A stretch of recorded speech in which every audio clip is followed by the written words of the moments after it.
नमस्कार दोस्तों, मैं आपका दोस्त और आपका होस्ट अदनान सर। जैसा कि दोस्तों बजट का जो फेस्टिवल चला और बजट का जो हमारा कंटिन्यूसली सेशन चल रहा है जिसमें मैंने फुल एनालिसिस किया, इनकम टैक्स को लेकर बात मैंने किया। आज के इस पार्टिकुलर वीडियोस के माध्यम से अब हम बात करेंगे गोल्ड के ऊपर में, मतलब सोना के ऊपर में। जैसा कि आप सभी लोगों को पता है दोस्तों कि गोल्ड एक है इंटरनेशनल एसेट और इजीली क्या है ये एक्सेप्टेबल होता है हर जगहों पे। और स्पेशली अगर हम बात करें वर्ल्ड ऑर्गेनाइजेशन में तो वर्ल्ड गोल्ड काउंसिल एक ऐसी संस्था है जो इन सारी चीज़ों का डेटा एंड रिपोर्ट्स ओवरऑल बनाती है फर्स्ट ऑफ ऑल दोस्तों।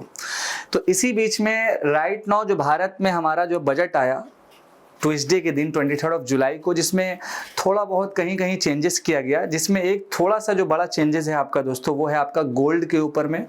मतलब गोल्ड या फिर इंपॉर्टेंट जो भी एसेट जो हम लोग मान लीजिए कि इंपोर्ट करते हैं, कुछ इंपॉर्टेंट जो भी मतलब के कमोडिटीज़ है, लाइक जैसे आपका कैंसर का जो आपका मेडिसिन हो गया या और भी कुछ इंपॉर्टेंट चीज़ें जो हो गई, जिसका जो है लिंक आपको डिस्क्रिप्शन में मिलेगा, आप जरूर जाके देखें, जिसमें फुल एनालिसिस है दोस्तों फर्स्ट ऑफ ऑल। तो अब मान लीजिए कि अगर हम गोल्ड जो भी इंपोर्ट करते हैं तो भारत में उसके ऊपर क्या लग जाता है, कस्टम ड्यूटी लग जाता है। और कस्टम ड्यूटी एक तरह का इनडायरेक्ट टैक्स होता है। तो पिछले बार क्या होता था कि लास्ट टाइम मतलब कि जो टैक्स लगता था उसमें 15% टैक्स लगता था दोस्तों, जो रिड्यूस होकर के इस बार के बजट में कहा गया है कि अब ओनली फॉर आपको 6% टैक्स ओवरऑल लगेगा। तो इस वीडियोस के माध्यम से पहले एक ओवरव्यू देख लेते हैं, उसके बाद फिर हम लोग मूव करेंगे गोल्ड के ऊपर में। फर्स्ट ऑफ ऑल दोस्तों देखिए, ये नॉर्मली दोस्तों यूनियन बजट 2024-2025 का रिसीप्ट एंड रेवेन्यू पार्ट है ओवरऑल, जिसमें आपका कैपिटल और एक्सपेंडिचर दोनों पार्टिकुलर सेक्शन है, ठीक है। देन इसके साथ साथ इस पार्टिकुलर बजट में टोटल 9 ऐसा इंपॉर्टेंट एरिया है जिसको प्रायोरिटी बनाया गया है। और सीक्वेंस में अगर हम बात करेंगे तो productivity and resilience in agriculture, manufacturing and services, infrastructures, then आपका एम्प्लॉयमेंट एंड स्किलिंग, उसके साथ आप देख सकते हैं कि inclusive human resource development and social justice, urban development, then आपका energy security, innovation, research and development, और last but not the least next generation reforms. तो ये टोटल आपका 9 प्रायोरिटी एरिया बनाया गया। इसके साथ जो फोकस एरिया की बात करेंगे हम लोग तो दोस्तों उसमें आपका फार्मर्स, पुअर, देन इसके बाद आपका यूथ, इन सारे जो अलग अलग मतलब के हैं इनको फोकस एरिया बनाया गया। और अगर हम थीम की बात करेंगे तो आपका एमएसएमई, स्किलिंग, यूथ और आपका मिडिल क्लास को थीम बनाया गया दोस्तों इस बार के बजट में। कमेंट सेक्शन में जरूर आप बताइएगा कि एनुअल फाइनेंशियल स्टेटमेंट के बारे में हमारे भारत के संविधान में कौन से आर्टिकल्स में जो है फर्स्ट ऑफ ऑल साफ साफ लिखा हुआ है।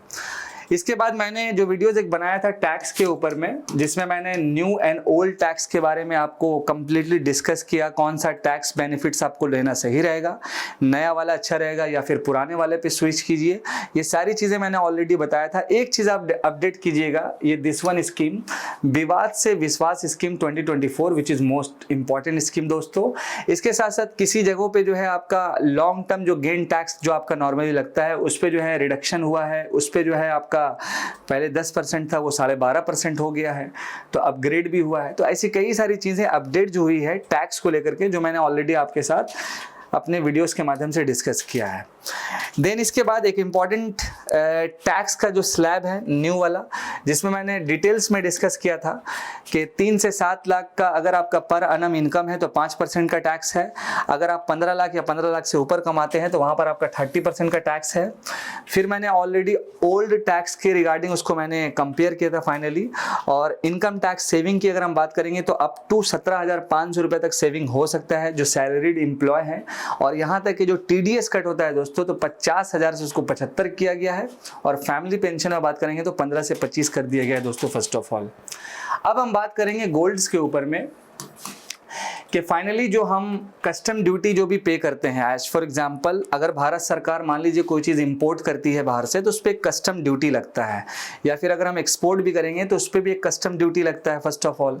अब ये जो चीज़ें हैं कस्टम ड्यूटीज़ का, अगर मान लीजिए ये बढ़ता है या फिर ये घटता है तो इसका बहुत बड़ा इम्पैक्ट होता है दोस्तों।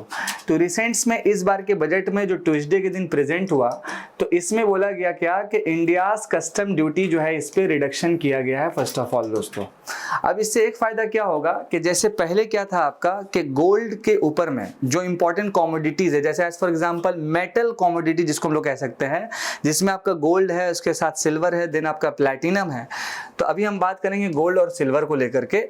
तो यहाँ पर आप देख सकते हैं कि custom duty on gold has been reduced bringing the total duty from 15% से 6%। मतलब पहले जो आपका 15% लगता था उसको रिड्यूस करके 6% कर दिया गया है। फर्स्ट ऑफ ऑल पहला पॉइंट। अच्छा दोस्तों, ये जो 15% आपका लगता था इसको दो पार्ट में आपको डिवाइड करना है, जो बिल्कुल सिंपल तरीके से बताया गया है कि it split into A 10% basic custom duty, यानी कि जो 10% है आपका वो आपका बेसिक कस्टम ड्यूटी है। बेसिक कस्टम ड्यूटी मतलब कि आपका इनडायरेक्ट टैक्स, और बाकी जो बचा आपका 5% है दोस्तों वो है एग्रीकल्चर इंफ्रास्ट्रक्चर डेवलपमेंट सेस। ये भी एक तरह का टैक्स होता है दोस्तों, सेस और सरचार्ज। तो 5% आपका लगा है किस चीज पे? Agriculture infrastructure development cess 5%। तो ये हो गया 10 और प्लस 5 इक्वल टू 15। और फिर उसके बाद ज्वेलरी जो आइटम होता है उस पर 3% का हम जोड़ देंगे जीएसटी, तो टोटल हो जाएगा ये आपका दोस्तों 18%। लेकिन अब इसको रिडक्शन करके 15% से कितना हो गया? 6% हो गया है दोस्तों। और इस पार्टिकुलर 6% में बस ओनली 3% हम जोड़ देंगे जीएसटी को। मतलब पहले जो था आपका 18% टोटल, अब वो रिड्यूस होकर कितना हो गया? तो 9% हो गया है दोस्तों। तो इसका बहुत बड़ा इम्पैक्ट होगा। और इसी पार्टिकुलर डिसीजन के बाद एक केस स्टडी था कल्याण ज्वेलर्स को लेकर के, जिसका जो पार्टिकुलर शेयर है वो 15% तक जो है दोस्तों आपका जंप कर गया है फाइनली। और इसका क्या एक कैलकुलेशन होता है वो भी हम डिस्कस करेंगे इसके बाद। लेकिन उससे पहले समझते हैं कि गोल्ड का जो रिजर्व है according to world gold councils, तो उसके रिगार्डिंग किस देश के पास कितना रिजर्व है दोस्तों। तो चाइना की अगर हम बात करेंगे तो यहां पर हमारे स्क्रीन पे आपको दिख रहा होगा कि लगभग आपका जो गोल्ड का रिजर्व है टन में, तो आप देख सकते हैं आपका कि 2262.45 के आसपास। इसके बाद हम नेक्स्ट बात करेंगे तो जापान एक हाई इनकम कंट्री है। स्विट्जरलैंड की बात करेंगे तो ये भी एक हाई इनकम कंट्री है। भारत की अगर हम बात करेंगे तो ये लोअर मिडिल इनकम कंट्री है दोस्तों। इसके साथ कुछ इंपॉर्टेंट डेटा है, चाइना मतलब वही ताइवान, सऊदी अरबिया, हांगकांग, ऐसी कई सारी इंपॉर्टेंट जो है ओवरऑल कंट्री है, जिसका एक इंपॉर्टेंट लिस्ट है, बिल्कुल रिसेंट का है, 2024 का है दोस्तों according to world gold council. इसके बाद हम बात करेंगे लार्जेस्ट इंक्रीजेज एंड डिक्रीजेज। तो देखिए टर्की में इंक्रीजेज हुआ है, चाइना में इंक्रीजेज हुआ है, इसके बाद भारत में इंक्रीज हुआ है। अभी आपको याद होगा कि रिसेंट्स में हमारे भारत की रिजर्व बैंक ऑफ इंडिया ने बैंक ऑफ इंग्लैंड से भी गोल्ड को जो है इंपोर्ट करके अपने ही हमारे प्यारे से भारत में उसको स्टोरेज किया है फर्स्ट ऑफ ऑल। और इस बीच में हमारे रिजर्व बैंक ऑफ इंडिया पूरे वर्ल्ड की टॉप 5 बैंक बनी है गोल्ड के रिजर्व के मामले में भी। ये भी पॉइंट आपको रिमेंबर रखना है। कजाकिस्तान हो गया, देन आपका सिंगापुर हो गया। अगर हम डिक्लाइन की बात करेंगे तो उज्बेकिस्तान, थाईलैंड, जॉर्डन, जर्मनी और सूरीनाम। ये एक इंपॉर्टेंट केस स्टडी है जिसका इंपैक्ट पड़ा था। Jewellery stock continue to shine for second day on custom duty cut, Kalyan jeweller jumps 15% share. मतलब उसी दिन इसका जो है 15% शेयर जो है उठा। और यहाँ पर आप देख सकते हैं कि 633 रुपया 35 पैसा पर शेयर जो है उठा था दोस्तों कल्याण ज्वेलर का, जो एक बहुत बड़ा ब्रांड है। बेसिकली एक बहुत बड़ा वर्ल्ड में इसका चेन है ये आपका ज्वेलरी शॉप का फर्स्ट ऑफ ऑल। अब हम एक छोटा सा पॉइंट आपसे डिस्कस करेंगे। देखिए दोस्तों होगा क्या कि मान लीजिए अगर ये कस्टम ड्यूटी रिडक्शन हुआ है राइट नाउ हमारे भारत में गोल्ड के इंपोर्ट के ऊपर में। अब जैसे गोल्ड के इंपोर्ट के ऊपर में कस्टम ड्यूटी मतलब टैक्स का अगर रिडक्शन हुआ है तो फर्स्ट ऑफ ऑल एक फायदा ये होगा कि हमारे देश में अब क्या होगा कि थोड़ा थोड़ा गोल्ड का खरीदने का डिमांड बढ़ेगा, क्योंकि टैक्स का रिडक्शन हुआ है तो दाम कम होगा, थोड़ा दाम कम होगा तो हमारे देश में जो भी हाउस होल्ड है, जो भी लोग हैं, वो जो है गोल्ड को खरीदेंगे फर्स्ट ऑफ ऑल। लेकिन ये जो पार्टिकुलर टाइम था, अगर ये फेस्टिवल के टाइम में ऐसा होता तो और बहुत ज़्यादा जंप करता। लेकिन फिर भी अभी क्या है कि कुछ समय के बाद जैसे ही फेस्टिवल आएगा, अगर ये पार्टिकुलर जो रेट है पार्टिकुलर वो चलते रहे आसपास में, तो यहाँ पर ये पार्टिकुलर सेक्टर में डिमांड बढ़ने से गोल्ड का डिमांड ऑलरेडी बढ़ेगा। और ऑब्वियसली हमेशा बढ़ा हुआ ही रहता है, आप समझ सकते हैं। लेकिन डिमांड राइट नाउ अगर जैसे ज़्यादा बढ़ेगा तो फिर क्या होगा कि जितनी भी यहाँ पर भारत में बिजनेसमैन हैं गोल्ड के रिगार्डिंग, वो लोग इंपोर्ट करेंगे ज़्यादा से ज़्यादा।